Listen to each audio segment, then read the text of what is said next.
청취자 여러분 안녕하세요. 오늘은 경기도 교육청에서 추진하는 아주 정말 큰 그림을 한번 같이 들여다볼까 합니다. 네, 안녕하세요. 예산이 무려 188억 원이 넘고요. 110개나 되던 정보 시스템 중에 86개를 하나로 모으는 이른바 정보자원 통합사업 제안 요청서를 저희가 좀 자세히 봤는데요. 네네. 이게 뭐랄까 여기저기 흩어져 있던 중요한 학교 도서관 자료를 최첨단 중앙 데이터 도서관으로 싹 옮겨서 정리하는 약간 그런 거대한 작업으로 상상해 볼 수 있겠더라고요. 네, 비유가 아주 적절하신 것 같습니다. 그래서 왜 이런 대규모 통합이 필요한 건지, 그리고 이게 또 우리 교육 현장에 어떤 실질적인 변화를 가져올지 그 핵심을 좀 파헤쳐 보는 게 오늘의 임무입니다. 바로 시작해 볼까요? 네, 좋습니다. 이 문서를 보면요. 이게 단순히 서버 옮기고 그런 기술 계획서가 아니에요. 아, 그런 게 아니군요. 네, 현재 경기도 교육 행정 시스템이 안고 있는 문제점들, 이거 진단하고 더 나은 미래 교육 환경을 어떻게 만들 거냐, 그 청사진을 담고 있다고 봐야죠. 청사진이군요. 네, 특히 이제 분산된 자원을 하나로 통합해서 관리 효율성도 높이고 보안도 강화하고 또 요즘 많이 얘기하는 인공지능, AI 같은 새로운 기술 수요에 좀 발빠르게 대응하겠다 이런 의지가 아주 강하게 보입니다. 오늘 이 시간을 통해서 아마 그 변화의 맥락, 또 그 의미를 이해하시는 데 좀 도움이 되지 않을까 싶습니다. 좋습니다. 그럼 먼저 도대체 왜 이렇게 큰 통합이 꼭 필요했나? 그 배경부터 좀 짚어보죠. 제안 요청서에 현재 상황을 지적한 부분이 있던데요. 통합 대상 기관들, 그러니까 교육지원청이나 직속기관들 전산 환경이 생각보다 상당히 좀 열악했던 것 같아요. 네, 맞습니다. 그 전산실 대부분이 그냥 사무실 공간을 개조해서 쓰는 경우가 많았고요. 아, 전용 공간이 아니라요? 네. 그리고 건물 자체도 평균 28년 정도 됐다고 하니까 지진이라든지 이런 재난에도 상당히 좀 취약할 수밖에 없는 구조였던 거죠. 28년이면 정말 오래됐네요. 그렇죠.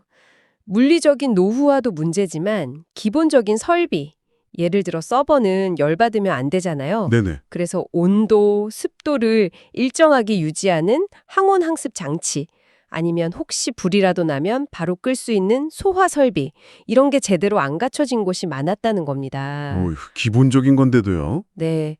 거기다 장비 자체도 오래돼서 뭐랄까 원재 고장나도 이상하지 않은 그런 좀 불안불안한 상태로 운영돼 온 거죠.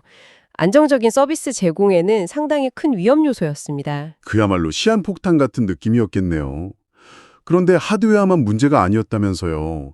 시스템 내부 구조, 이것도 좀 문제가 있었다고요? 아, 네. 그 지적도 상당히 중요합니다. 기존 시스템들이 대부분 모놀리식, 그러니까 하나의 큰 덩어리로 만들어져 있었다, 이렇게 표현하는데요. 모놀리식, 하나의 덩어리요? 네. 이게 굉장히 좀 경직적이라는 문제가 있습니다. 경직적이요? 구체적으로 어떤 불편함이 있었을까요? 그 덩어리 구조 때문에 유연성이 크게 떨어졌어요. 예를 들어서 새로운 기능 하나 추가하거나 다른 시스템하고 연결하려고 하면 마치 건물 전체를 리모델링하는 것처럼 복잡하고 어려웠던 거죠. 아, 작은 거 하나 바꾸려 해도 전체를 다 손대야 하는. 그렇죠. 특히 교원 인사 발표라든지 아니면 대입 관련 정보 조회처럼 특정 시기에 사용자가 갑자기 확 몰릴 때 있잖아요. 네, 있죠. 서버 다운되고 난리 나는. 네. 그때 사실 필요한 만큼만 서버 자원을 즉각적으로 늘려서 대응해야 하는데 이 기존 모놀리식 구조로는 그게 거의 불가능했습니다. 아, 그래서 그 접속자가 몰리면 웹사이트가 그냥 먹통이 되는 그런 현상이 잦았던 거군요. 사용자는 답답하고 관리자는 발만 동동 구르고 그런 상황이었겠네요. 정확합니다. 서비스 가용성 확보가 아주 어려운 구조였던 거죠. 근데 여기에 보안 문제까지 겹치면 상황이 더 심각해지는 겁니다. 보안 문제요? 네. 제안 요청서를 보면 이미 기술 지원이 끝난 우리가 보통 EOS라고 하죠. 네. 엔드 오브 서비스. 네. 그런 구형 운영 체제를 그냥 계속 쓰거나 보안 업데이트, 패치 같은 걸 제때 안 하는 경우가 많았다고 지적을 해요. 괜찮나요, 그거? 위험하죠. 그리고 누가 어디까지 접근할 수 있는지 이 권한 관리도 제대로 안 돼서 해킹이나 랜섬웨어 공격 아니면 중요한 개인정보 유출 위험에 사실상 그냥 무방비 상태로 노출된 곳도 있었다. 이런 이야기입니다. 이야, 듣기만 해도 좀 아찔한데요. 게다가 기관마다 관리 수준도 다 다르고 외곽 지역은 또 유지보수 업체를 구하기도 어려워서 관리 공백까지 생겼다니 정말 총체적인 문제 해결이 시급했었네요. 네, 맞습니다. 그럼 이런 과거의 불편함들, 문제점들, 이걸 이번 사업에서 어떻게 개선하겠다는 건가요? 일단 가장 먼저는요, 이 낡고 위험한 물리적인 환경부터 개선합니다.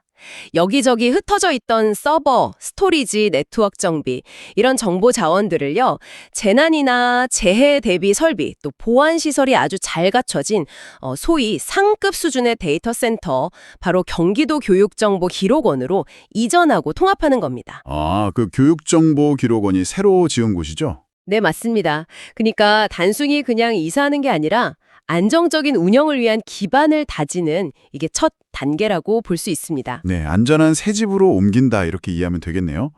그럼 아까 말씀하신 시스템 구조, 그 덩어리 문제, 이것도 해결하는 거죠? 아, 네, 당연히 해결해야죠. 그 SDDC, 소프트웨어 정의 데이터 센터 기반으로 인프라를 구축하고 뭐 클라우드 네이티브 전환 이런 걸 추진한다고 하던데요. 이게 좀 용어가 어려운데 쉽게 설명해 주실 수 있을까요? 네, 이게 아주 핵심적인 변화인데요. 예전 덩어리 구조가 제가 아까 통건물 리모델링에 비유했잖아요. 네네. 그럼 SDDC는 마치 레고 블록 같다고 생각하시면 됩니다. 레고 블록이요? 네. 서버 성능, 저장 공간, 네트워크 대역폭 이런 자원들을 다 소프트웨어로 가상화해서요. 필요할 때 필요한 만큼 즉시 조립하고 또 해체할 수 있게 되는 거예요. 사용자가 막 몰리면 관련된 레고 블록, 즉 자원을 확 늘려주고 또 잠잠해지면 다시 줄여서 효율을 높이는 거죠. 아하, 레고 블록 비유가 확 와닿네요. 필요에 따라 늘렸다 줄였다 할 수 있다. 그럼 클라우드 네이티브는 뭔가요? 그 레고를 더 잘 활용하는 방법? 뭐 그런 건가요? 그렇다고 볼 수 있습니다. 클라우드 네이티브는요, 이 레고 블록 방식, 즉 SDDC를 기반으로 해서 우리가 쓰는 프로그램, 그러니까 애플리케이션 자체를 더 작고 독립적인 단위로 만들고 운영하는 요즘 가장 최신 방식이에요. 더 작게요? 네. 이렇게 하면 변화에 훨씬 더 빠르고 유연하게 대응할 수가 있게 됩니다. 예를 들어서 특정 기능만 개선하거나 추가할 때 전체 시스템을 멈추거나 건드릴 필요 없이 해당 부분만 아주 빠르게 작업할 수 있어요. 아, 그게 가능해지는군요. 네, 미래에 뭐가 어떻게 변할지 모르잖아요. 그런 예측 불가능한 변화에 민첩하게 대응하기 위한 기술적인 준비다. 이렇게 보시면 됩니다. 와, 훨씬 똑똑하고 유연해지는 거네요. 그럼 가장 걱정스러웠던 보안 문제, 이건 어떻게 강화되는 건가요? 제로 트러스트라는 개념을 도입한다고 들었는데요. 네, 제로 트러스트.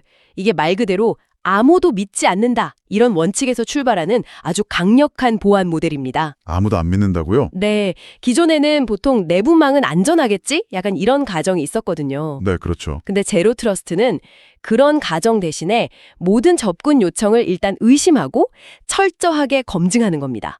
네 편인지 아닌지 확실히 증명해봐. 뭐 이런 거죠. 하하, 그렇군요. 여기에다가 네트워크를 물리적으로나 논리적으로 분리하고 또 여러 단계로 신원을 확인하는 다중 인증, 시스템이나 데이터베이스 접근 권한을 아주 엄격하게 통제하고 개인정보 처리 과정을 항상 감시하는 시스템까지 도입해서 말 그대로 여러 겹의 방어 체계를 구축하는 겁니다. 와, 정말 겹겹이네요. 아까 운영체제나 웹서버, 데이터베이스 같은 소프트웨어도 표준화한다고 하셨죠? 이것도 보안이랑 관련이 있나요? 네, 아주 큰 관련이 있습니다. 기관마다 막 제각각 쓰던 소프트웨어를 통일된 표준으로 딱 맞추는 거거든요. 이렇게 하면 일단 관리가 훨씬 수월해지고요. 네. 보안 업데이트나 패치 같은 거를 일괄적으로 아주 신속하게 적용할 수 있게 됩니다. 그래서 전반적인 보안 수준하고 관리 효율성이 크게 향상되는 거죠. 그러니까 낡고 불안하고 위험했던 과거와는 이제 확실히 선을 긋겠다. 이런 의지가 보이는 대목입니다. 적인 문제 외에도 정말 많은 사람, 또 조직들의 협력이 필수적일 것 같아요. 제안 요청서의 그 추진 체계를 보니까 경기도 교육청 정보화 담당관이 총괄하고 교육정보기록원이 인프라를 맡지만 실제 통합 대상이 되는 기관들의 역할이 정말 중요하게 명시되어 있더라고요. 네, 맞습니다. 본청의 여러 부서들, 또 25개나 되는 교육지원청, 그리고 여러 직속기관들 말이죠. 그렇습니다. 이 기관들이 단순히 그냥 우리 시스템 좀 옮겨주세요 하고 기다리는 그런 수동적인 입장이 절대 아니에요. 아, 그런 게 아니군요. 네, 통합 과정 전체의 성공을 좌우할 수 있는 핵심적인 주체들입니다. 현재 운영 중인 시스템에 대한 아주 정확한 정보, 심지어 숨겨진 문제점까지도 투명하게 공유를 해야 하고요. 네. 시스템 이전 후에는 또 자신들의 업무 기능이 새 환경에서 제대로 작동하는지 아주 꼼꼼하게 검증해야 하는 책임이 있습니다. 아, 그러니까 단순히 서버만 옮기는 게 다가 아니라 그 안에 담겨 있는 데이터라든지 기능들이 새 환경에서도 문제없이 잘 돌아가는지 그걸 최종적으로 확인하는 책임이 각 기관에 있다는 거군요. 그렇죠. 데이터가 정확히 옮겨졌는지 이걸 이제 정합성 검증이라고 하는데요. 이것도 해당 기관들의 몫이고요. 또 통합 전에 미리 소프트웨어를 표준에 맞게 정비하는 작업도 해야 하고 생각보다 각 기관 담당자분들의 역할이 정말 막중하네요. 네, 그래서 제안 요청서에서도 긴밀한 협조 체제 구축 및 운영, 이걸 사업 추진의 거의 첫 번째 원칙으로 강조하고 있습니다. 각 기관 담당자분들의 적극적인 참여와 책임감 없이는 사실 성공하기 어려운 프로젝트거든요. 네. 그리고 또 하나, 기존의 각 시스템을 관리해오던 외부 유지관리 업체들 있잖아요. 이들과의 협력도 빼놓을 수가 없습니다. 시스템 정보 제공이라든지 점검 지원, 기술 연계 이런 부분에서 통합 사업자와 아주 유기적으로 협력해야 할 부분이 많습니다. 정말 많은 이해관계자들이 얽혀 있네요. 성공적인 통합을 위해서는 특히 교육지원청을 비롯한 현장의 기관들이 이건 내 일이다 하는 마음으로 적극적으로 참여하고 도와야 한다는 점. 청취자 여러분께서도 꼭 기억해 주시면 좋겠습니다. 네, 이 과정에서 정말 소통과 협조가 얼마나 중요한지 알 수 있는 대목이네요. 맞습니다. 분석, 설계, 구축, 이전, 안정화 이런 각 단계마다 관련된 모든 주체들이 정말 유기적으로 소통하고 협력하는 것. 이게 이 사업 성공의 가장 중요한 열쇠 중 하나라고 할 수 있습니다. 네, 혹시 청취자 여러분 중에 해당 기관에 소속되어 계신 분이 있다면 이 과정을 좀 눈여겨보시고 적극적으로 참여하시는 게 결국은 본인들 업무 환경 개선에도 큰 도움이 될 거라고 생각합니다. 자, 그럼 이렇게 많은 노력과 협력을 통해서 여기저기 흩어져 있던 시스템들을 한 곳으로 딱 모았을 때 구체적으로 어떤 시너지 효과를 기대할 수 있을까요? 단순히 관리하기 편해진다? 이거 이상의 가치가 있을 텐데요. 네. 가장 명확하게 기대할 수 있는 시너지는 역시 효율성과 표준화에서 나옵니다. 효율성과 표준화요. 네. 여러 곳에서 중복으로 운영되던 서버, 네트워크, 보안 장비 이런 것들을 한 곳에서 통합 관리하니까 당연히 중복 투자를 막을 수 있고요. 전력 비용이라든지 공간 임대 비용 같은 운영 예산을 절감할 수 있죠. 물론 초기 투자 비용은 크지만 장기적으로 보면 훨씬 경제적인 선택입니다. 네, 장기적으로는 이득이다. 아까 잠깐 언급됐던 그 소프트웨어 표준화, 이것도 시너지 효과가 클 것 같습니다.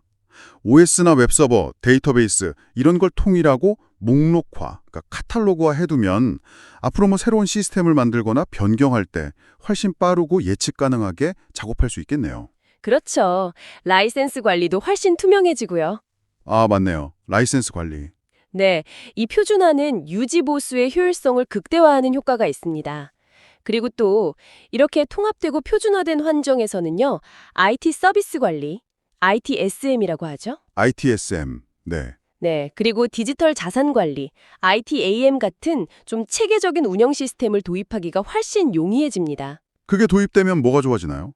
쉽게 말해서 서비스 요청 접수부터 장애 처리, 변경 관리, 현재 IT 자산 현황 파악까지 이 모든 과정을 표준화된 절차에 따라서 투명하고 효율적으로 관리할 수 있게 되는 겁니다. 이것이 결국은 사용자들이 체감하는 서비스 품질 향상으로 이어질 수 있는 거죠. 서비스 품질 향상. 중요하죠. 아, 그럼 보안 측면에서의 시너지도 빼놓을 수 없겠네요. 물론입니다. 예전에는 보안 정책을 기관마다 다르게 적용하거나 심지어 신경 쓰지 못하는 곳도 있었을 수 있잖아요. 네, 그랬을 것 같아요. 그런데 이제는 통합센터에서 아까 말씀드린 제로 트러스트 모델을 기반으로 한 강력한 보안 시스템을 일괄적으로 적용하고 또 24시간 관제까지 할 수 있으니 전체적인 보안 수준이 비약적으로 높아질 수밖에 없습니다. 위협을 탐지하거나 대응하는 속도도 훨씬 빨라질 거고요. 네. 개별적인 개선 효과들이 모여서 더 큰 시너지를 내는 그런 구조군요. 흘려 돌아가면서 궁극적으로는 경기도 교육 행정 서비스 전체의 안정성과 품질을 한 단계 끌어올리는 결과로 이어질 것으로 기대됩니다. 단순한 덧셈, 1 더하기 1은 2 이게 아니라 그 이상의 시너지, 1 더하기 1이 2보다 커지는 효과를 만들어내는 것이죠. 1 더하기 1이 2보다 크다. 멋진 표현이네요. 그런데 이 통합 사업이 단순히 현재의 불편함을 해소하는 것에서 그치는 게 아니라 미래 교육을 위한 아주 중요한 디딤돌을 놓는 작업이다. 이 점도 좀 주목해야 할 것 같습니다. 제안요청서 서두에서도 디지털 심화 시대, 인공지능의 AI, 데이터 기반 교육 정책 지원과 교육 행정 서비스 제공을 위한 선제적 대응, 이런 목표를 분명히 했잖아요. 그렇습니다. 아주 중요한 포인트입니다. 미래 교육은 사실 데이터와 AI를 빼놓고는 이야기하기가 어렵습니다. 그렇죠. 요즘 워낙 화두니까요. 네, 학생 개개인에게 맞는 학습 경로를 제시해주고 또 방대한 교육 데이터를 분석해서 더 효과적인 정책을 만들고 행정 서비스는 더 편리하게 제공하고 이 모든 것의 바탕에는 정말 강력하고 유연한 디지털 인프라가 필수적이거든요. 이번 통합 사업은 바로 그 인프라를 구축하는 작업이다. 이렇게 볼 수 있는 거죠. 실제로 그 AI 학습에 필요한 데이터를 저장하고 활용할 기반을 마련하는 계획도 구체적으로 들어있더라고요. AI 학습 데이터 저장소를 구성하고 이걸 또 국가정보자원관리원 대구센터하고 연계한다. 뭐 이런 내용이 있던데요. 네, 그 부분이 경기도 교육청이 AI 기술을 교육에 본격적으로 활용하겠다는 의지를 보여주는 아주 중요한 대목이라고 생각합니다. 통합되고 표준화된 플랫폼 위에서 양질의 교육 데이터를 체계적으로 모으고 또 가공해서 AI 모델 학습에 활용할 수 있는 기반을 닦는 겁니다. 네. 이렇게 되면 예를 들어서 학생들의 학습 패턴을 쫙 분석해서 부족한 부분을 채워줄 맞춤형 컨텐츠를 추천한다든지 아니면 특정 교육 정책의 효과를 데이터를 통해서 예측하고 검증한다든지 이런 과거에는 좀 상상하기 어려웠던 일들이 가능해질 수 있는 거죠. 와, 정말 교육 방식 자체가 바뀔 수도 있겠네요. 아까 이야기했던 그 클라우드 네이티브 전환, 이것도 결국 이런 미래지향적인 움직임과 맥을 같이 하는 거군요. 레고 블록처럼 필요에 따라서 서비스를 빠르게 붙였다 뗐다 할 수 있다는 점이 정말 급변하는 교육 환경에 대응하는 데 핵심적인 역할을 하겠네요. 정확합니다. 클라우드 네이티브 환경의 핵심은 변화에 대한 민첩성입니다. 어질리티라고 하죠. 민첩성. 네, 예를 들어서 갑자기 새로운 형태의 온라인 학습 지원 시스템이 필요해졌다. 또는 교육 정책이 바뀌어서 새로운 행정 서비스가 요구된다. 이럴 때 전체 시스템을 막 뒤엎을 필요 없이 필요한 기능만 아주 빠르게 개발해서 적용할 수 있다는 겁니다. 예측 불가능한 미래 사회와 교육 환경 변화에 유연하게 적응하기 위한 필수적인 기술이라고 할 수 있죠. 결국 이 정보자원 통합 사업은 경기도 교육의 미래를 실어나를 디지털 KTX 노선을 까는 것과 같다. 이렇게 볼 수도 있겠습니다. 디지털 KTX 노선 건설이라. 비유가 아주 귀에 쏙쏙 들어오네요. 오늘 경기도 교육청의 정보자원 통합 사업이라는 큰 그림을 함께 그려봤습니다. 낡고 불편했던 과거 시스템을 혁신하고 여러 기관이 힘을 모아서 효율과 보안을 높이고 더 나아가서는 AI와 데이터 기반의 미래 교육을 위한 단단한 발판을 마련하는 정말 중요하고 또 방대한 계획이라는 생각이 다시 한번 드네요. 네, 이게 단순한 전산 시스템 교체 그 이상인 거죠. 일하는 방식 또 협력의 문화를 바꾸고 미래 교육으로 나아가는 아주 중요한 전환점이 될 수 있다고 봅니다. 물론 이렇게 큰 변화에는 예상치 못한 어려움이나 도전 과제도 따르겠지만요. 네, 쉽지만은 않겠죠. 네. 하지만 분산 운용의 한계를 극복하고 이 통합된 자원의 시너지를 잘 활용한다면 경기도 교육 현장에 가져올 긍정적인 변화의 가능성은 매우 크다고 생각합니다. 자, 그럼 마지막으로 청취자 여러분께 질문 하나 남겨볼까요?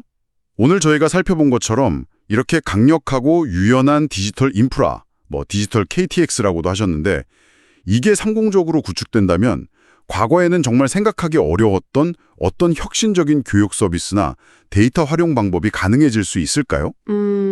혹은 이런 변화된 디지털 환경 속에서 우리 선생님들, 학생들, 학부모님들, 그리고 교육 행정을 담당하시는 분들은 어떻게 적응하고 이 기회를 최대한 활용해서 교육의 발전을 이끌어갈 수 있을지 한번 상상해 보시는 건 어떨까요? 오늘 저희 이야기는 여기까지입니다. 네, 감사합니다.